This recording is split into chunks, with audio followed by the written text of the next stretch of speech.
श्री सुंदर शाह जी, धर्म प्रेमी साथियों, माताओं, बहनों,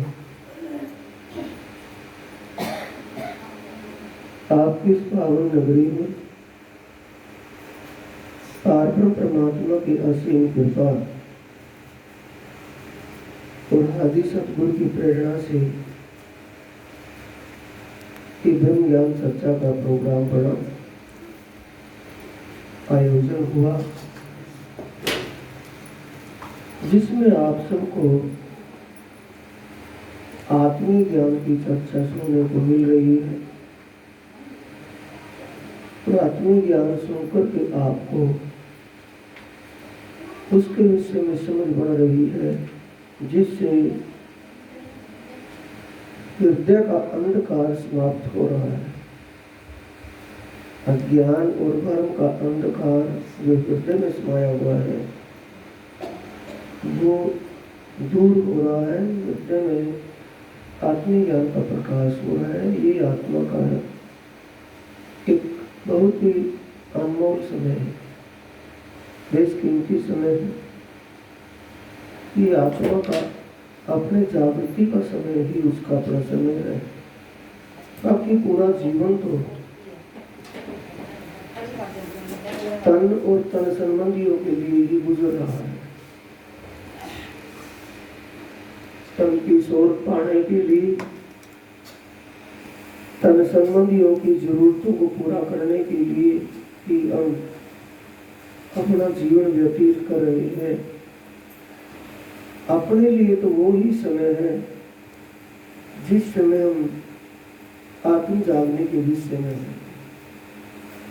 चाहे वो घर में बैठ कर के वाणी का मंथन करने से या वाणी चर्चा सुनने से, जिससे भी हमें समझ बढ़े, अंतस्करण का भ्रम अज्ञान दूर होए, वही आत्मा का एक अपना समय है, वही आत्मीय खुराक है।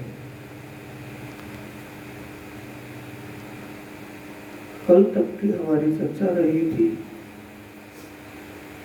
झूठ और सत्य को समझना। झूठे सुख क्या है और सच्चा सा है। सत सुख के दाता है, सत सुख देता है कहाँ? निराकार के पार और तीन पार के भी पार। तो वो निराकार के पार और तीन पार के भी पार सुख कैसे है, उनको कैसे प्राप्त किया जाए? हमें उनके लिए क्या करना है, क्या करना चाहिए? जब ये सुख अंग में आएगी तब छूट जाए विकार। तभी छूटेंगे तो पहले छूट जाएंगे। जब वो सुख, कौन से आत्मीय सुख, अंग कहते हैं दिल को, जब आत्मीय सुख हृदय में आएंगे तभी विकार छूटेंगे। विकार दो प्रकार का है सुख। एक विकार तो जन्म मरण का विकार है। कभी किसी जोनी में, कभी किसी जोनी में जन्म ले लिया और शरीर छूट गया। एक विकार तो वो है। दूसरा विकार शरीर में रहते हुए गुण इंद्रियों के विकार है, अपनी सोच और मानसिक विकार। वो मानसिक सोच कैसे शुद्ध होए, मानसिक विकार कैसे मिटे और जन्म मरण का विकार कैसे छूटे, इसके लिए आपको ये भी पता चल गया कि देह परिक्रमा कर्म सब छूटे।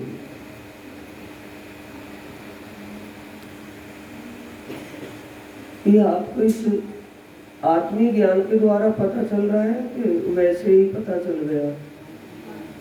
ये आत्मीय ज्ञान, ब्रह्म ज्ञान आपको मिला है, इससे आपको समझ बढ़ रही है। मैं इस विषय की बढ़ाई नहीं कर रहा, वो एक एहसास करने की बात है। जैसा ज्ञान ही आपको मिल रहा है, आपके गांव में या आपका कोई संबंधी, कोई रिश्तेदार किसी दूसरे पंथ से जो जुड़ा हुआ है, उनके विचारधारा को सुनना, उनसे थोड़ा सा बातचीत करके देखना कि उनको आत्मीय ज्ञान है या नहीं है। क्योंकि शास्त्र में ये कहा है कि जब तक जीव को आत्मीय ज्ञान नहीं होगा तब तक उसके विकार नहीं छूटेंगे, जन्म मरण का बंधन नहीं छूटेगा, वो कर्म बंधन लगा ही रहेगा। और आप इस आत्मीय ज्ञान से पता चल गया कि देव परिक्रमा कर्म सब कहने सुनने से एक ही बात होगी ना, सुनाना कहना और उसको सुनना। कहने सुनने से या सुनाने और सुनने से काम चलेगा या समझने से काम चलेगा?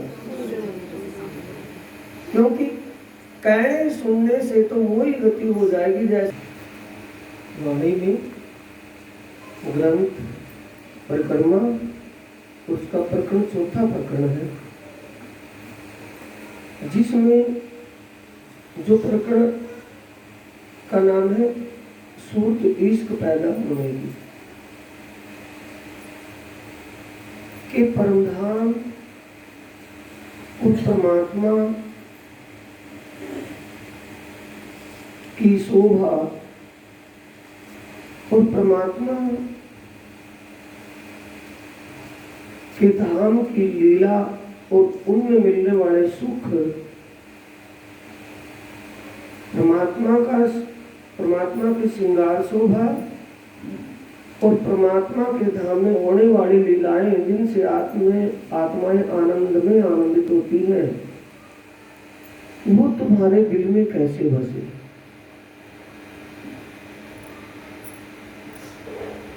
जब ये सुख अंग में आवी, अंग हृदय को कहा है। जब परमधाम की शोभा या उस परमधाम में होने वाली लीला जो अष्टपैर वहां हो रही है, दिन रात होती है, हो रही है, उन लीलाओं में जो आत्माएं आनंद में सराबोर होती है, आनंद में अपने आप को भुला देती, भूल जाती है, ऐसा वो आनंद तुम्हारे दिल में आए, उस आनंद का अनुभव हुए, मैं वो तरीका तुम्हें बता रही हूँ। कैसे होगा वो? इसमें बताया है कि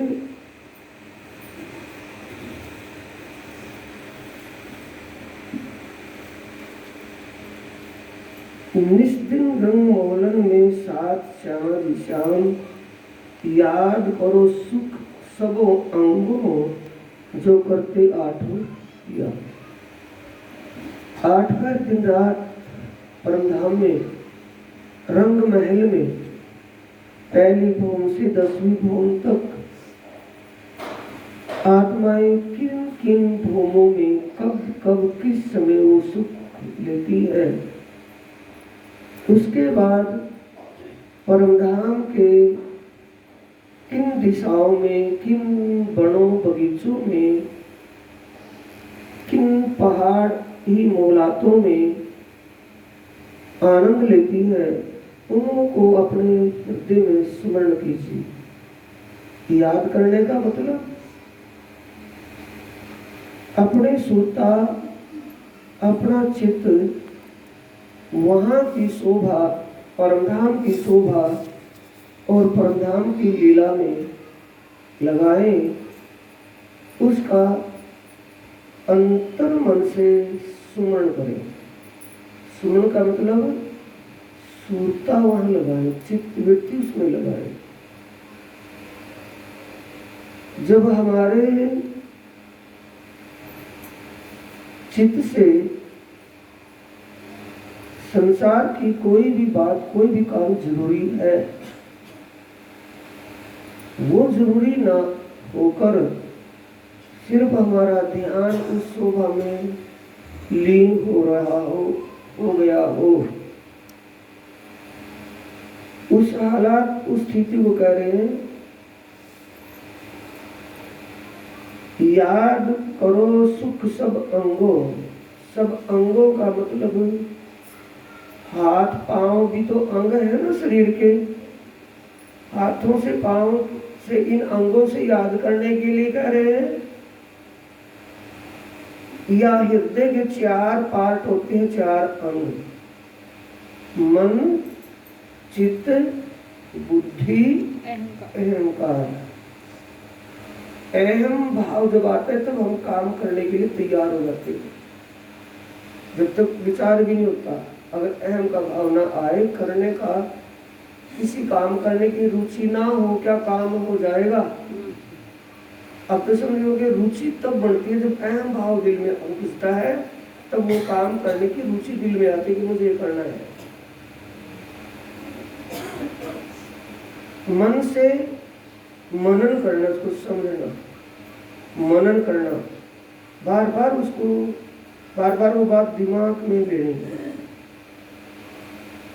बुद्धि से समझना है उसको, और चित्त से उसका चित्तवन करना है, ध्यान करना है। सब अंगी आए।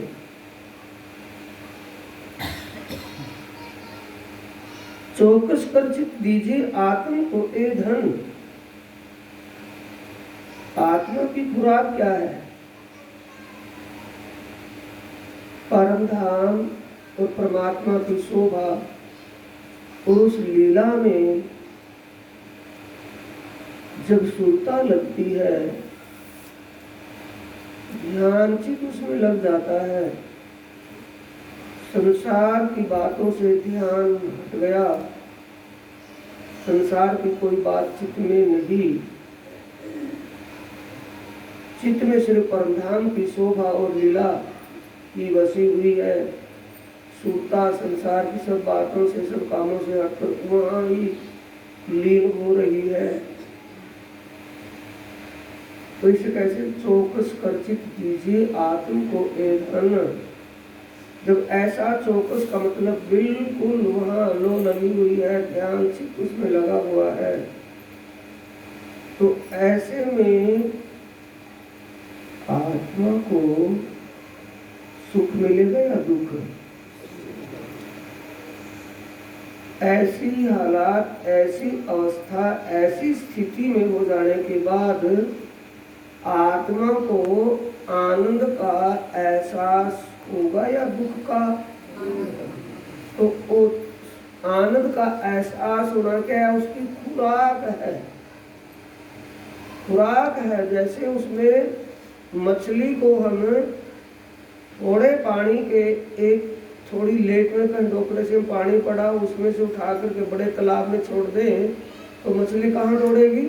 पूरे तालाब में दौड़ती फिरेगी, क्योंकि उसको तसल्ली होगी पूरा पानी मिल गया मुझे। ये हालात किसकी हो जाती है? आत्मा की।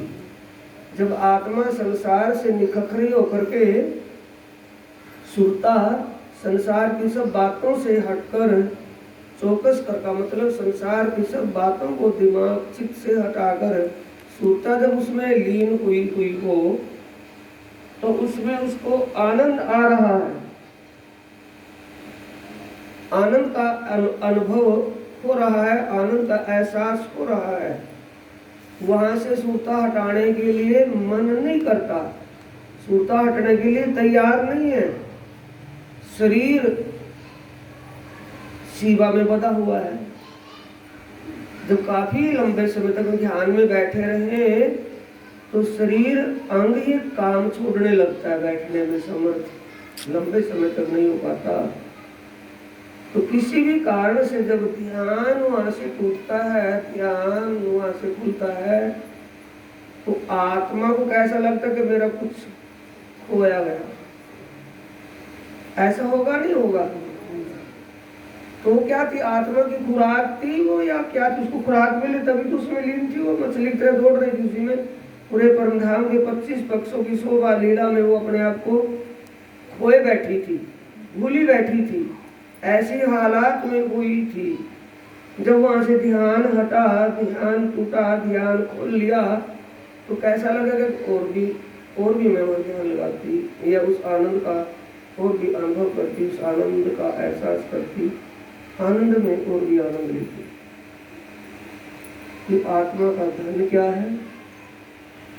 अपने सच्चे मालिक पारब्रह्म परमात्मा की शोभा श्रृंगार, उस सूरत का, उस शोभा का, उस स्वरूप का ध्यान, या उसके दिव्य परम धाम में जो आनंद और प्रेम की लीलाएं हो रही हैं, उन लीलाओं के आनंद का एहसास करना आत्मा की क्या है? खुराक है। आत्मा का खजाना होगा ना धन, धन क्या होगा? उसकी खुराक है, वो आत्मीय खुराक है। जब आपको आत्मीय ज्ञान चर्चा के द्वारा बताया जा रहा हो, आप सुन रहे हैं और बात कोई समझ में आ रही है, तो आपकी किसी कारण से बीच में कोई भंगना पड़ करके बात छूट जाए तो आपको क्या तरस आएगा? नहीं आएगा कि भी इतने बीच में बच्चा रो पड़ा, बीच में ये काम इन्होंने डिस्टर्ब कर दिया। तो ये आत्मिक खुराक है। वो चर्चा के द्वारा या वाणी एकांत में बैठकर, पढ़ने की बात नहीं कह रहा, वाणी पाठ करना, पढ़के बदलना नहीं। एक तो वाणी पढ़ना है, आधा पढ़ लिया और बरखा बदल दिया, पढ़ लिया और बरखा बदल दिया। एक वाणी को एक एक बोल को बड़े ध्यान से समझना, उसमें टाइम लगेगा नहीं लगेगा? तो उसमें ध्यान, उसे कहते हैं वाणी मंथन। दूध है, दूध में घी है या नहीं है? दूध में से घी निकालने के लिए समय लगेगा कि दूध में से तुरंत निकल जाएगा घी? समय लगेगा ना। यही वाणी का है। वाणी पढ़ने से नहीं, वाणी मंथन करने से, वाणी को समझने से हमें वही आनंद मिलेगा जो हम ध्यान में आनंद पा रहे हो। ध्यान में उससे भी ज्यादा मिलेगा, क्योंकि वाणी में पढ़ रहे फिर भी हमारा दिमाग कहीं न कहीं डिस्टर्ब हो ही जाता है। लेकिन जब ध्यान में डूबे होते हैं तो उस समय ध्यान डिस्टर्ब नहीं होता। कब तक होता है? जब तक हम ध्यान वहाँ लगा रहे हो। तो ध्यान हमारा वहाँ जब तक ना लगे, जब तक हमारे ध्यान में संसार की कोई और बातें आने लगे हो, दिमाग में टकराने लगे, यानी कि वो सूक्ता में बात आने लगे और हमारी सूक्ता वहाँ की बजाय उन बातों में जाने लगे, ऐसा गड़बड़ होता है ध्यान के वक्त।